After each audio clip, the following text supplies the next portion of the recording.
The congressional hearing room thrummed with a low current of tension, the kind that precedes political spectacle disguised as policy debate. Representative Nancy Mace leaned forward toward her microphone, a faint, knowing smile tugging at the corner of her lips.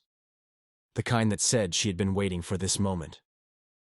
Across the table, Representative Jasmine Crockett sat poised and steady, her notes neatly arranged in front of her. For the past 15 minutes, she had been delivering a measured, data-driven presentation on election security protocols, drawing from peer-reviewed studies and state-level audits. Her evidence directly contradicted several of Mace's earlier claims about voter identification requirements and participation rates. Representative Crockett, Mace began, her voice rising confidently over the subdued murmur of the room. I find it rather amusing that someone who's been in Congress for, barely a year believes she understands election security better than those of us who've actually written and implemented these systems at the state level. She paused, just long enough for the sting to land, before continuing, her tone laced with dismissive charm. Perhaps in Texas, the rules of reality bend a little differently, but in the real world, the concerns you're raising are, frankly, laughable. A ripple of uneasy murmurs rippled through the chamber. Mace punctuated her words with a theatrical laugh, her hand slicing the air dismissively toward Crockett's neatly stacked binders of evidence. The C-SPAN cameras caught the gesture perfectly, an image that would later circulate widely online. The room fell silent again as eyes turned toward Crockett, waiting for her reply. Committee members shifted slightly in their seats, aware that the exchange had crossed from policy disagreement into something personal. For a long, loaded moment, 3 seconds, perhaps longer, Crockett didn't move. Her expression gave nothing away.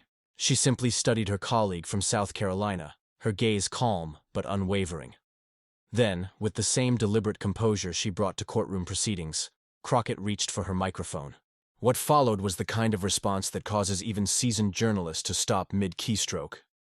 Representative Mace, Crockett began, her voice steady, even, and edged with precision. Before my election to this chamber, I served as chief election law attorney for Dallas County, overseeing security operations for more than 800 polling locations and 2.6 million registered voters. She continued without pause, her words methodical and razor-sharp. I personally drafted, implemented, and defended the very safeguards you're attempting to describe. So while I appreciate your enthusiasm, I gently suggest that when discussing the real world of election security, it might be wise to confirm your facts before questioning the expertise of those who've actually built these systems. From the ground up. The effect was instantaneous. The temperature in the room seemed to drop a few degrees. Mace's easy smile vanished, replaced by a taut expression of irritation. Around the dais, members straightened in their seats, realizing they were witnessing more than a routine disagreement. This was a moment of reckoning between two lawmakers with vastly different philosophies and professional pedigrees. Before we unpack this remarkable exchange between two of Congress's most formidable voices, don't forget to subscribe and comment where you're watching from, because this confrontation perfectly captures how expertise, ego, and evidence collide in American politics. Representative Jasmine Crockett had earned her rising reputation not through theatrics, but through relentless preparation and deep subject matter command. A graduate of the University of Houston Law Center, she had practiced election law for over a decade before running for office. Her background wasn't academic theory, it was real-world governance. In her years before Congress, she had supervised the implementation of new voter authentication systems, trained poll workers on security verification, and defended election integrity protocols in court against challenges from both major parties. As Election Security Counsel for Dallas County, she led the rollout of the nation's first hybrid, paper-digital ballot tracking system, a model later cited by the Election Assistance Commission as a national best practice. Election security isn't about partisan advantage, Crockett often said during her campaigns. It's about protecting every legitimate vote while ensuring the public's trust in the outcome. Both principles are essential to a functioning democracy. At 42, Crockett brought to Congress the same analytical rigor that had defined her legal career, treating each hearing like a case before a skeptical jury. Where many legislators relied on slogans and rehearsed talking points, she wielded data, precedent, and procedural fluency like tools of precision. By contrast, Representative Nancy Mace had traveled a markedly different road to national prominence. The first woman to graduate from the Citadel's Corps of Cadets, she had long cultivated a reputation as a conservative reformer. Disciplined, confident, and unflinchingly direct. Her political ascent began in the South Carolina State House, where she built her brand as a pragmatic problem solver. Her interest in election integrity grew out of her time in state government, where she championed legislation requiring voter ID verification and secure ballot custody tracking. With her sharp communication style and ability to craft memorable soundbites, Mace became a regular presence on cable news, frequently cited as a rising star among her party's ranks. "Free and fair elections are the foundation of our republic," she declared in a recent interview. "Every American deserves absolute confidence that their vote counts, and that it isn't diluted by fraud, negligence, or bureaucratic chaos." The hearing that brought Crockett and Mace face-to-face was convened to examine H.R. 4217, the Election Security Enhancement Act. The bill sought to establish federal baseline standards for ballot verification, tabulation, and certification, processes historically managed by individual states. Predictably, the legislation divided Congress along party lines. Supporters hailed it as a necessary modernization to protect against digital and procedural vulnerabilities, while critics decried it as federal overreach that threatened state sovereignty. Chairman Rodney Davis gavelled the House Administration Committee to order at precisely 10 a.m. "Today's hearing will examine H.R. 4217, he announced. "We'll begin with opening statements from our colleagues." Representative Mace went first. Her tone was sharp, disciplined, and rooted in state-level experience. "This legislation represents a fundamental misunderstanding of how elections are administered," she began. "For more than 2 centuries, states have managed elections effectively. These new federal standards would inject unnecessary complexity while eroding local control." She cited her work in South Carolina. "When we implemented voter ID requirements, voter confidence increased without reducing turnout. The dire predictions of voter suppression simply didn't materialize. This bill ignores that reality and attempts to fix a system that isn't broken." When Crockett's turn arrived, her approach was almost clinical. She relied on evidence, not rhetoric. "As someone who has implemented election security measures across multiple jurisdictions," she began, "I can affirm that while states hold primary authority over election administration, inconsistent standards create vulnerabilities that transcend state borders." She gestured toward a large digital display of charts illustrating security disparities among states. "These aren't mere administrative differences," she explained. "They are structural weaknesses that undermine national confidence in election outcomes." Crockett went point by point through data, calmly rebutting Mace's earlier claims. Representative Mace suggested that voter identification requirements have no measurable effect on participation, she said. "However, research from the University of Pennsylvania demonstrates that certain ID laws correlate with reduced turnout among specific demographic groups. That's not opinion. That's documented fact." She paused briefly to let the data sink in before continuing. "This legislation doesn't federalize elections. It establishes minimum, evidence-based security standards that every jurisdiction can build upon. Flexibility remains with the states, but security should never depend on geography." As the hearing shifted from statements to open questioning, the tone grew sharper. Mace leaned forward, frustration flickering across her features. "Representative Crockett," she interjected, "these so-called safeguards you're describing are nothing more than window dressing for a federal takeover. States don't need Washington dictating what they've managed perfectly well for generations." Crockett, unflustered, responded with the quiet precision of an attorney dismantling an argument. "With all due respect, Representative Mace," she said, "election systems have evolved beyond what existed even a decade ago. Threats are no longer localized. They're digital, coordinated, and systemic. The bill doesn't replace state authority. It fortifies it by ensuring a shared security baseline."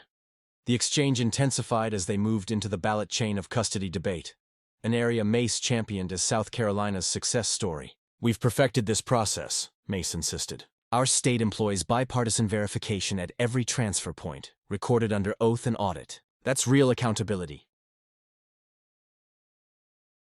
Her voice rose slightly. "Adding redundant federal layers would only create confusion and slow down results. In South Carolina, we already do it right." Crockett listened intently, her pen poised over her notes, eyes locked on her colleague, calm, analytical, and preparing to respond. "I appreciate Representative Mace's description of South Carolina's procedures. However, I've reviewed your state's official election security protocols as part of my preparation for this hearing, and they differ significantly from what you've described." She displayed an official document on the screen. "South Carolina's actual procedures require verification at collection and counting stages, but not at intermediate transfer points. This creates a security vulnerability that election security experts have identified as significant. It's precisely this type of inconsistency that minimum federal standards would address. Mace appeared momentarily taken aback by Crockett's detailed knowledge of her state's procedures. "Those documents don't reflect recent updates to our protocols," she countered. Without missing a beat, Crockett displayed another document. "This is South Carolina's most recent election procedures manual dated 3 months ago. It contains the same gap in chain of custody verification that I just described." The exchange had shifted from general policy disagreement to specific factual discrepancies, with Crockett methodically contradicting Mace's assertions through documented evidence. The mood in the hearing room tensed as committee members recognized the unusual nature of the confrontation.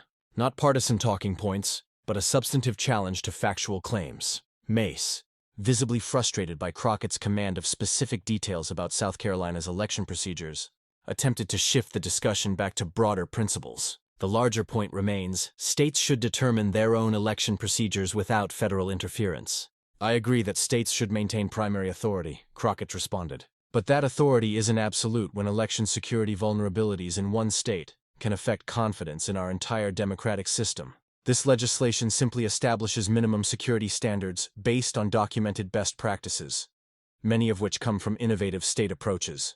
As the hearing continued, Mace grew increasingly frustrated with Crockett's ability to counter broad assertions with specific data points and documented examples. The dynamic shifted from a typical partisan debate to what one observer later described as a confrontation between general talking points and specific expertise. The decisive moment came when discussion turned to voter identification requirements. Mace had been a vocal advocate for strict photo ID laws, frequently citing their role in preventing fraud. "States like South Carolina have proven that photo ID requirements prevent fraud without suppressing legitimate votes," she stated emphatically. "The concerns about suppression are theoretical, while the security benefits are real," Crockett responded with characteristic precision. "Actually, Representative Mace, we have extensive empirical data on both questions. A 2020 study documented exactly 31 cases of voter impersonation fraud nationwide over a 20-year period, the only type of fraud that strict ID laws prevent. Meanwhile, research from MIT identified approximately 280,000 registered voters who were unable to vote in states with strict photo ID requirements because they lacked acceptable identification." She displayed these statistics on screen. "This isn't partisan interpretation.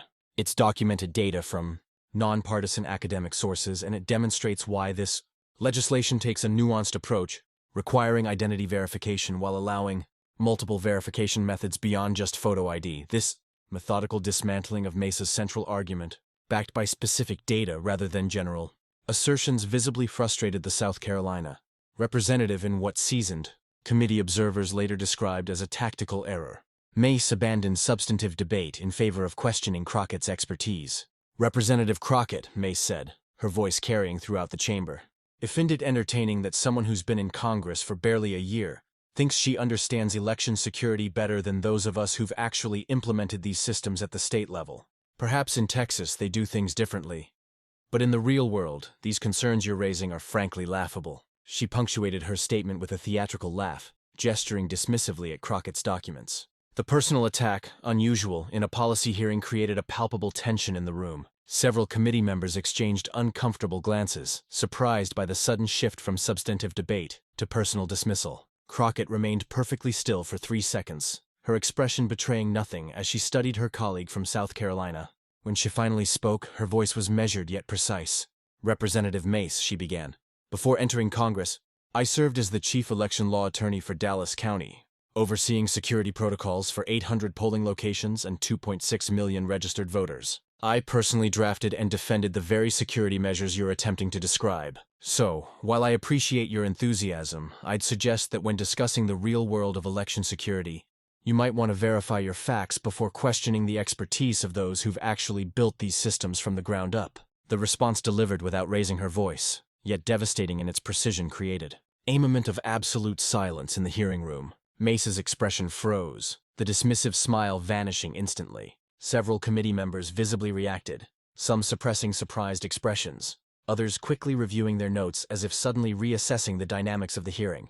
Chairman Davis, recognizing the significance of the exchange, intervened smoothly. "I appreciate both representatives' perspectives on this important issue. Let's continue with questions from other members."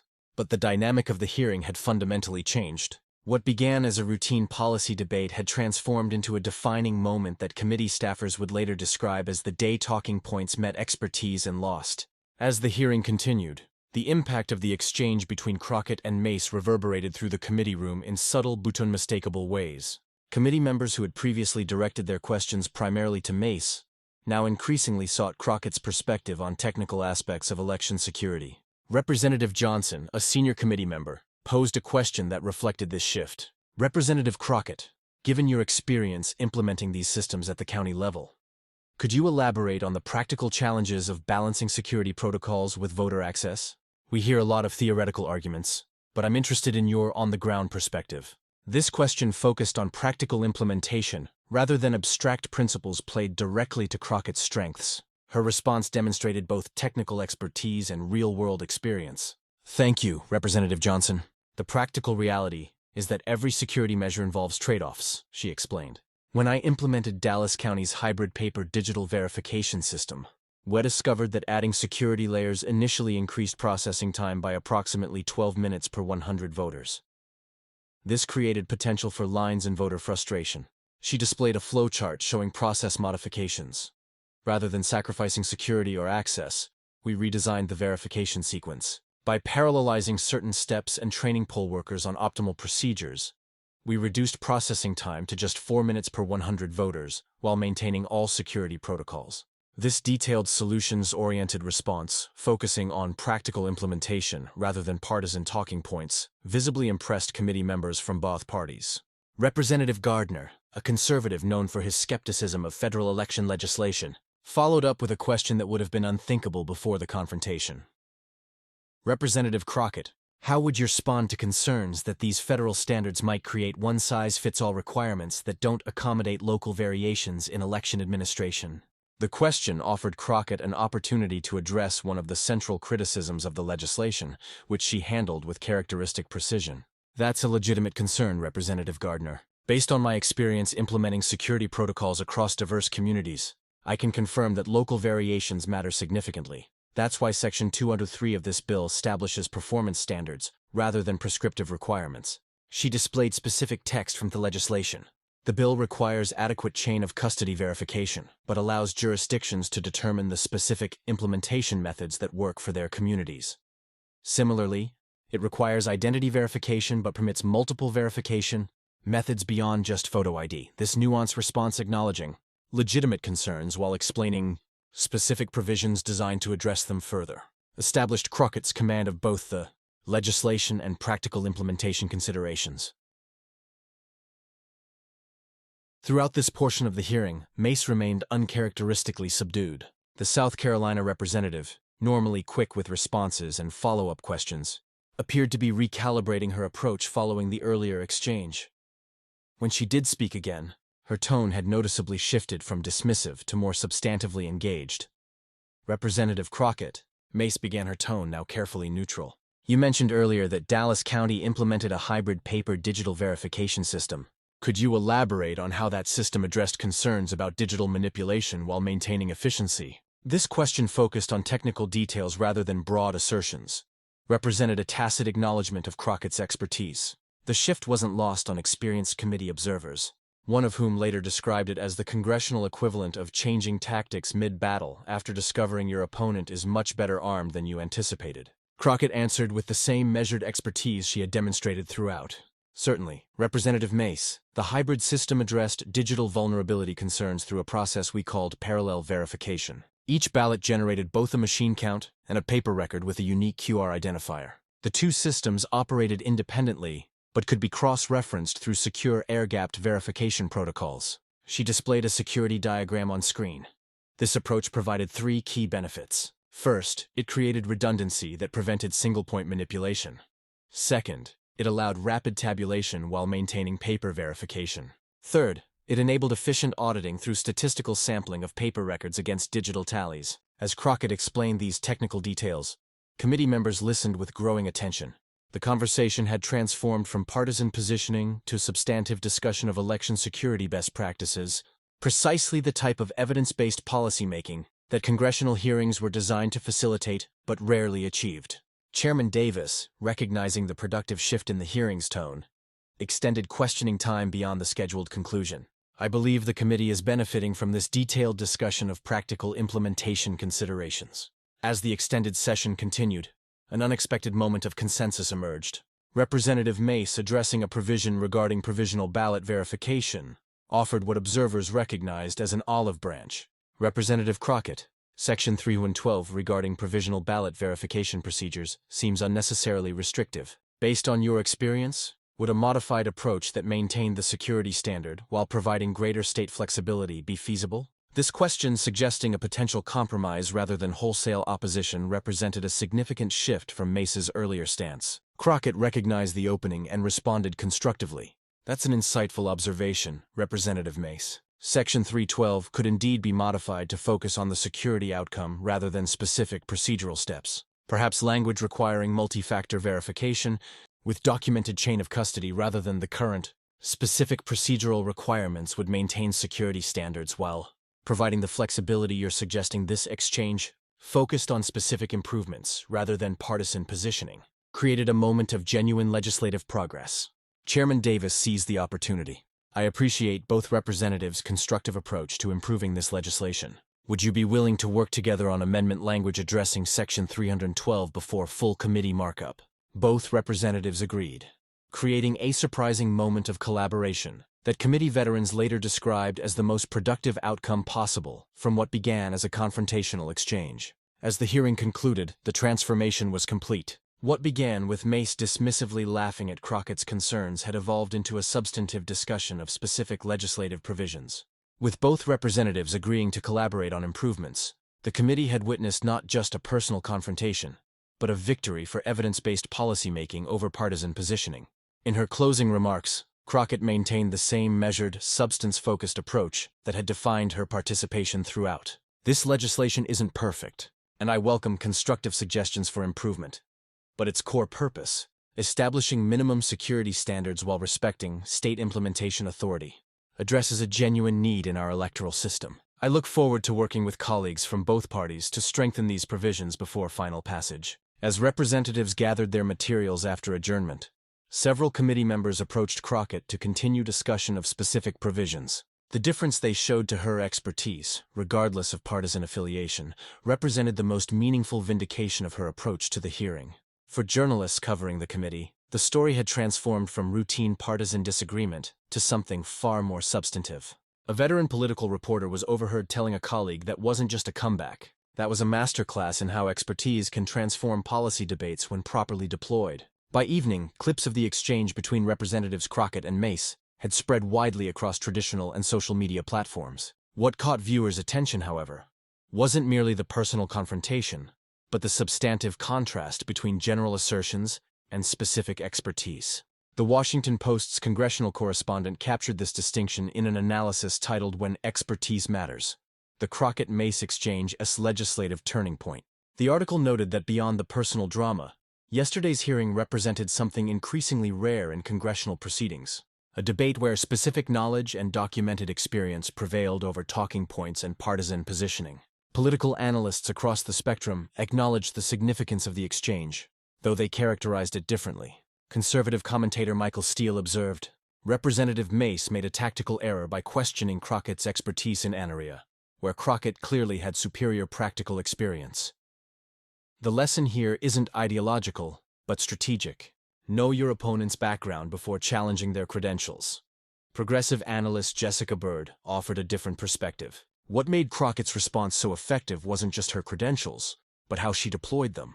She didn't engage in personal attacks or partisan rhetoric. She simply established her expertise and returned to substantive policy questions. That's a model for effective legislative engagement, regardless of party. For Mace, the aftermath required careful navigation.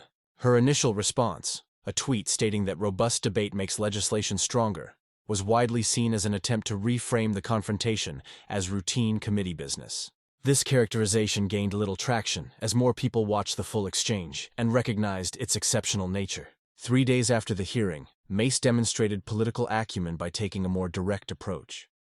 In an interview on Fox News, she acknowledged, Representative Crockett clearly brought substantial expertise to this discussion.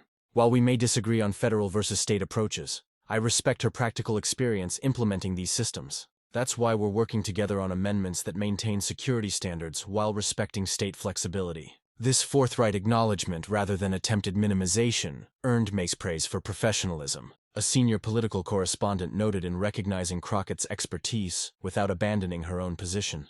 Representative Mace has transformed what could have been an embarrassing moment into a demonstration of legislative maturity. For Crockett, the aftermath brought increased attention to her approach to legislative work. Profile pieces highlighted her background implementing election security systems and her commitment to evidence-based policymaking. The New York Times published an analysis titled "The Practitioner Legislator: Crockett's Expertise-Driven Approach to Congressional Work," noting that her background implementing the policies she now legislated represented an increasingly rare profile in Congress. In an interview on CBS's Face the Nation, Crockett maintained her focus on substance rather than personal vindication. When asked about the confrontation with Mace, she redirected, "What matters isn't personalities, but policy outcomes. Representative Mace and I are now working together on amendments that will strengthen this legislation while addressing legitimate concerns about state flexibility." That constructive engagement is far more significant than any single exchange during a hearing. This response, prioritizing legislative progress over personal triumph, reinforced Crockett's reputation as a rebel, substance-focused legislator more interested in effective policy than partisan advantage. The substantive impact extended beyond personal reputations. 2 weeks after the hearing, the House Administration Committee reconvened to mark up the Election Security Enhancement Act. The legislation had undergone significant revisions, including the Mace-Crockett Amendment addressing provisional ballot verification procedures. The amendment replaced prescriptive verification requirements with performance standards that maintained security objectives while providing states greater implementation flexibility. This approach, focusing on security outcomes rather than specific procedures, addressed one of the central criticisms of the original legislation while maintaining its core purpose. During markup, Chairman Davis acknowledged the amendment's significance. This bipartisan provision represents the kind of thoughtful compromise that improves legislation. Representatives Mace and Crockett have demonstrated how members with different perspectives can work together to address legitimate concerns while maintaining core objectives. The amended legislation passed committee with Mace and two matter of bipartisan support, a rare outcome for election-related bills in the current political environment. Several representatives specifically cited the Mace-Crockett Amendment as addressing concerns that had previously prevented them from supporting the bill. For election administration professionals, the legislative evolution represented something more significant than political maneuvering. The National Association of Election Directors issued a statement noting that the revised legislation demonstrates how practical implementation experience can inform better policy. The performance-based standards approach maintains necessary security baselines while respecting the practical realities of election administration across diverse jurisdictions. Perhaps most significantly, the Crockett-Mace exchange catalyzed a broader conversation about expertise in legislative processes. Editorial boards across the country published thoughtful analyses examining the role of practical experience in effective policymaking. Representative Crockett's background implementing the very systems she now legislates represents an increasingly rare profile in Congress, wrote a constitutional scholar in The Atlantic. As legislation addresses increasingly complex technical domains, from election security to artificial intelligence regulation, the gap between theoretical understanding and practical implementation experience becomes increasingly consequential. 6 months after the confrontation, its impact continued to resonate. When the Election Security Enhancement Act reached the Senate, the Mace-Crockett Amendment was highlighted as a model provision during committee hearings. Senator Langford, a conservative with significant election security expertise, specifically praised its balance between necessary federal standards and appropriate state implementation flexibility. The legislative approach pioneered in the amendment establishing performance standards rather than prescriptive requirements subsequently influenced other technology-related legislation. A major cybersecurity bill adopted similar language requiring specific security outcomes while providing implementation flexibility for different industries and contexts. For those studying congressional dynamics, the Crockett-Mace confrontation and subsequent collaboration became a case study in effective legislative engagement. The Congressional Research Service published an analysis titled "From Confrontation to Collaboration: The Crockett-Mace Model of Evidence-Based Legislative Development," documenting how the initial confrontation ultimately led to more effective legislation through substantive engagement rather than continued partisan positioning. 3 years later, when another major election security bill reached Congress, both Crockett and Mace were appointed to the conference committee, reconciling House and Senate versions. Their joint work on that legislation, finding substantive compromises that maintain security standards while respecting implementation realities, demonstrated how their initial confrontation had evolved into a productive working relationship based on mutual respect for each other's expertise and perspective. For ordinary citizens, the confrontation and its aftermath offered a rare glimpse of how congressional oversight and legislation should ideally function. A civic education organization developed a teaching module based on the Crockett-Mace exchange and subsequent collaboration, using it to demonstrate how substantive expertise and willingness to engage across partisan lines could produce better policy outcomes. The lasting legacy of the confrontation wasn't personal victory or defeat, but a model of how expertise properly deployed could transform political confrontation into constructive engagement. In an era often dominated by partisan positioning, the Crockett-Mace exchange offered a glimpse of more substantive legislative development focused on effective policy rather than political advantage. As a senior congressional correspondent observed 3 years later, what began with a dismissive laugh ended with substantive legislation that actually improved election security while respecting state authority. That's not just a personal triumph for either representative. It's a victory for the legislative process itself when it functions as designed. If you found this analysis valuable, don't forget to like this video and subscribe to our channel for more in-depth coverage of today's most important legislative developments. Leave a comment below, sharing your thoughts on the role of practical expertise in effective policymaking.